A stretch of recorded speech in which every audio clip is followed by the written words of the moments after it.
Where'd the center console go? It's gone.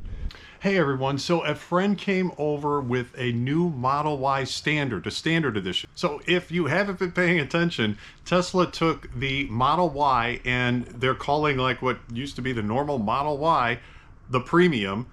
You've got the Model Y Performance, and now you have the Model Y just kind of standard edition. I think they just call it Model Y. And that's like the cheap version, all right? The inexpensive version, where they cut a bunch of things out of the car to make it less expensive, like $5,000–6,000. When she drove it up, the first thing you notice is there's no light bar. We're going to go through all this, but you see there's like no light bar. All of a sudden, everything just kind of looks more plain, and it's strange because the exterior, they didn't really change that much that you see when the car's coming up, but man, that light bar actually makes kind of a big visual difference. Then you notice that the wheel caps, the wheel covers are different also. Anyway, I got to check it out a little bit more. I thought I'd share just because it's interesting, give you my thoughts on it. And also, you know, I'm sure there's a lot of people going, well, hey, is it worth it? Is it worth it to even get the Premium? After I show you some things, I'll talk about what I missed, talk about what we saw, talk about the price, the range is different, the charging is a little different. There's a number of things that don't seem that significant, but when you add it all up, you know, you just got to decide, is this important to me or not? Is it worth $5,000 or $6,000 more? So anyway, let's check it out. All right, check this out. Standard Model Y. I saw one of them driving around, but never like got the chance to like really check it out. But you know, the first thing I noticed was you know, no light bar here, and the much plainer wheel covers. And these are actually 18-inch wheels. The standard on the other versions are 19-inch. Which is a little bit of a bummer, just because if you wanted to get some more stylish wheel covers, I think right now they only make them for like 19 and 21 inch, but that will probably change. And then inside, first thing I noticed was seats, right? They're not like full vegan leather. This feels like the vegan leather here, but then obviously this is some kind of fabric, which actually, you know, feels good. It's nice, it's decent. Didn't come with these floor mats. These are actually YesLak full cover floor mats, but the big benefit of these floor mats are, for the other models have underneath here is typically carpeting. This model has like this trim plastic all the way across here, so you kind of lose some of the massive benefit of having these mats, the full coverage mats. But it's still nice because I think the mats kind of just look better. Anyway, this video isn't about these mats, but yeah, this is also, these come off. But other things I noticed, big things right off the bat. Check this out. Where'd the center console go? It's gone. But this is kind of nice, just having like a big open cubby here. I don't know, I kind of like that. I think overall I like having the hidden you know, normal center console, but this is kind of cool also. You just set things down there, you throw them down, and you can get them. You still have your charging pad here, although this material isn't, you know, quite as nice as the fuzzy stuff. Seats also. Where'd the controls go? I gotta look at my model. Maybe they updated mine too, but check this out. You gotta go in here, and so right now this is front and back, but as you click your scroll wheel, it changes the function, or you know, you can activate different parts of it, and then also, you know, passenger side too. So yeah, these are the first things I noticed. Glove box, all that's the same. This appears to be pretty much the same deal. Oh, no charging port? This is the only charging port. Oh man, I'm not seeing any charging ports anywhere. Okay, that is a massive bummer. Okay, one, I see that one. That one little USB-C that we have. That might be it. Wow. I'll have to look around, see if I find it. This all looks the same. Get your turn signal stock there. Back seat. No screen. Ah. But we got your USB-C charging ports. Okay, that's nice. And then two, nothing here. No controls here for the seat. How do you bring these down from here? You don't know either? Okay, so that's normal. Normally, too, the Model Y has some buttons here. And, I mean, these do fold down, but how? I don't even know how these fold down. And neither does the owner. I guess it's on the screen in the front? I didn't see them here. Something else, check out the steering wheel. They don't have the normal, you know, where you can get into that mode and adjust it electrically, just with this. Oh, it does telescope too. Okay. Is it? Here. Oh, there is a little pull strap there. Ah. Let me see. Oh, this one is like underneath like the seat belt. Okay, so you pull this and then you push down. And then you can pull them down. Okay. All right. All right. Though is kind of a pain. We didn't find any strap back here unless we're missing them. But it'd be nice to be able to, like, you know, pull the strap and fold these down, but okay, no big deal. This all seems the same as I remember other Model Ys. You know, you got your cubbies here too on the side. But oh, you got this power port here. That's nice. Yeah, you still have your power hatch, which is really nice. I'm almost surprised they left that in. Considering some of the other things that they've taken out. Yeah. There was nothing really to remove. Oh, this is different. This is like a different fabric or something. Wow, they did like take stuff out. Oh my god.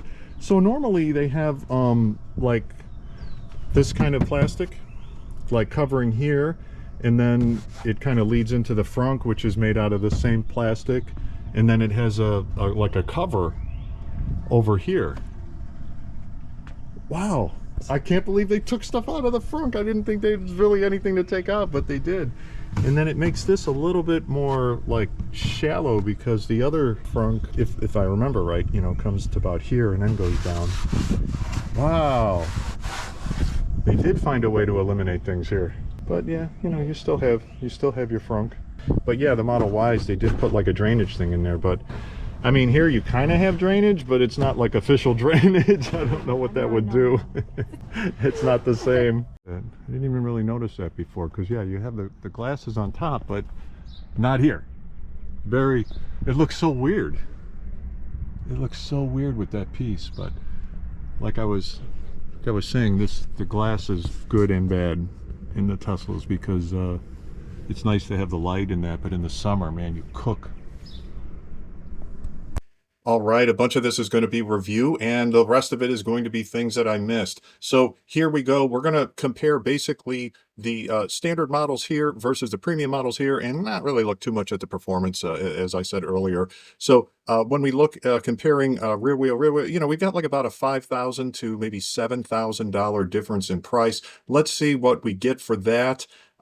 Range 321, 294, 357. So I don't know why we get so much more range here with the rear wheel drive. Is the battery really any bigger? I didn't think the battery was any bigger, so this is a little bit confusing to me, but okay.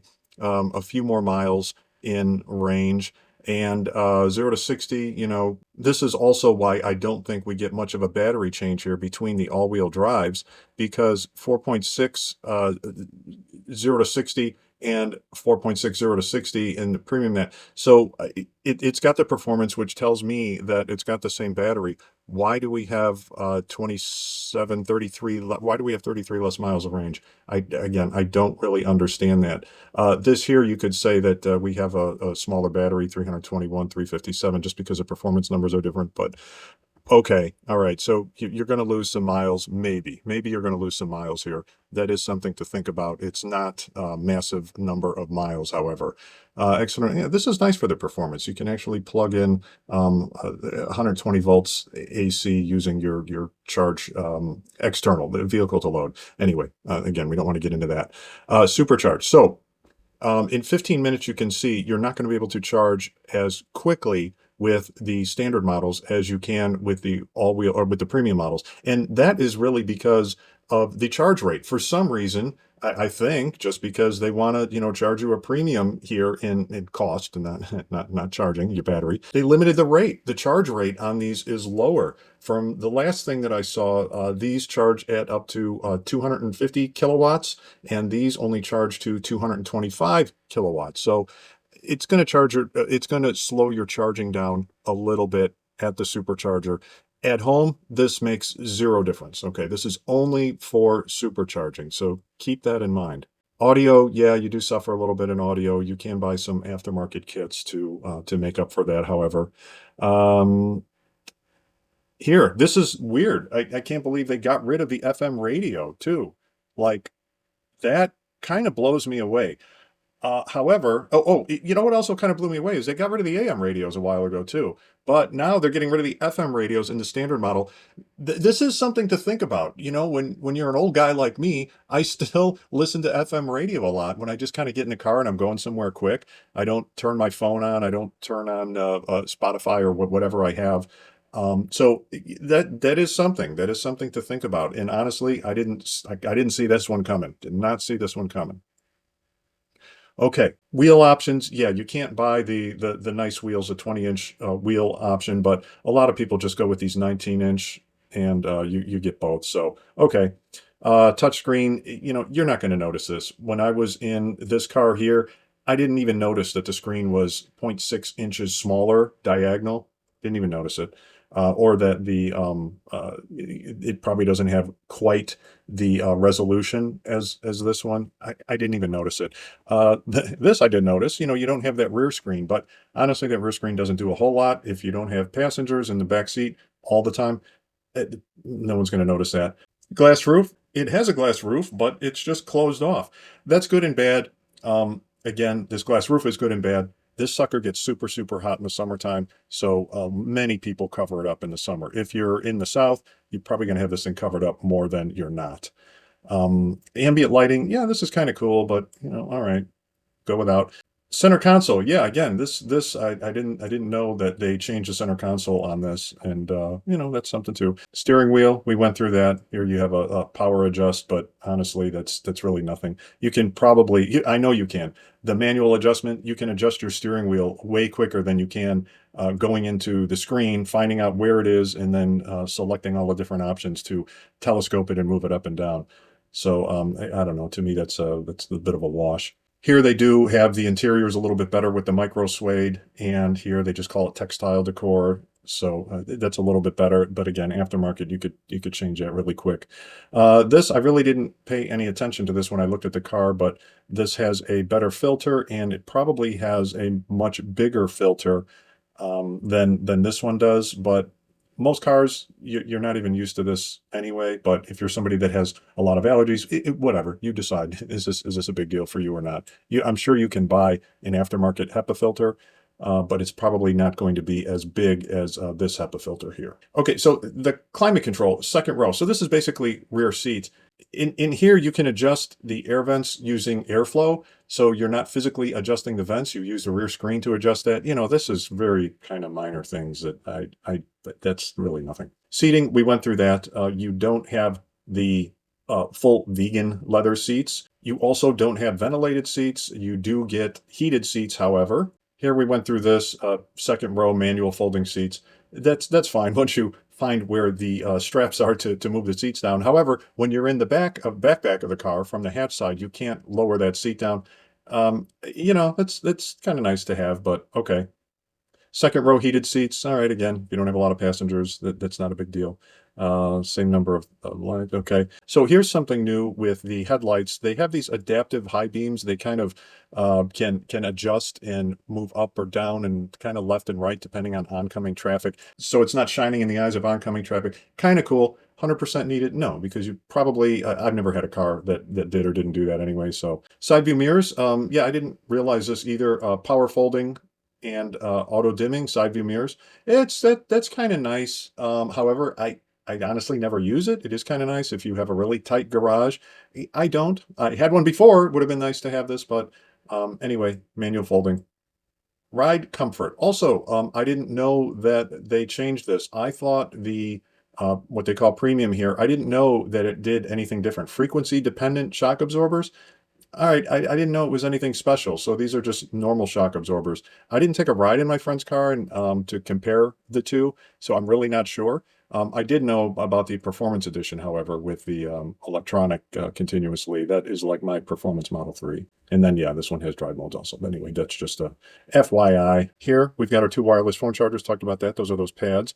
I did not find... Okay, all right, no, we do. This includes the front and back seat with the 3 USB-C ports. But what they are not showing here is that there's another port, that like old cigarette lighter port that they put on the premium Model Ys, which the standard does not have. At least I couldn't find it. So it's kind of interesting that they're not mentioning it here.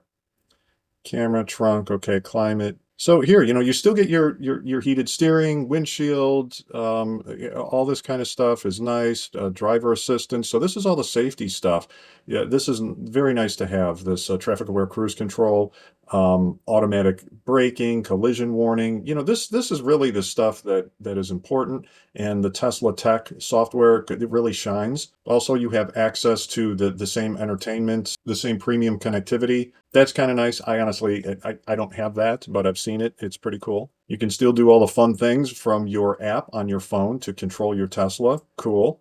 Same access to the Tesla supercharging infrastructure. Very important. It's what really sets the Tesla off too. No cutting corners there from what I can tell. All right, they did kind of slow your charging rate down a little bit, but other than that, you still have access to it. Dash cam Sentry mode. Yeah, this is also very important, very cool tech from Tesla that you still have access to. So do you want to pay the extra for the premium? Do you want to pay extra for all-wheel drive versus rear-wheel drive? A lot of this is just personal and subjective. I would honestly always opt for the all-wheel drive. It gives you way more performance, and in winter slippery conditions, it does help you out. Yeah, you do suffer a little bit of the mileage, but to me, that's well worth it. And the performance difference here is huge. But again, I'm into that. All right, you guys might not be into that. It might not be a big deal to you. You might be down south. You don't care about front rear wheel drive. The all wheel drive doesn't matter to you. So again, these are all things that you have to think about. The price difference is not much more between these. The other thing is, here's a big thing to think about. When you go to sell your car, if you have a premium versus a standard, you're going to get more for your premium. Are you going to get this same amount back? Well, probably not, but you're going to get more back. So it's not like this is really going to cost you, in this case, $7,000, the difference between 48 and 41. What I'm saying here then is, if you buy the premium here, for example, the 48 versus the $41,000, yeah, you paid $7,000 more. When you go to sell it, you're still going to get $3 more thousand, $4 more thousand, $5 more $1,000 back. So what did it cost you? Instead of it costing you really $7,000, it's probably only really going to cost you $3,000. So that is something to think about. You're going to get more back when you go to trade your car in years from now, sell your car back.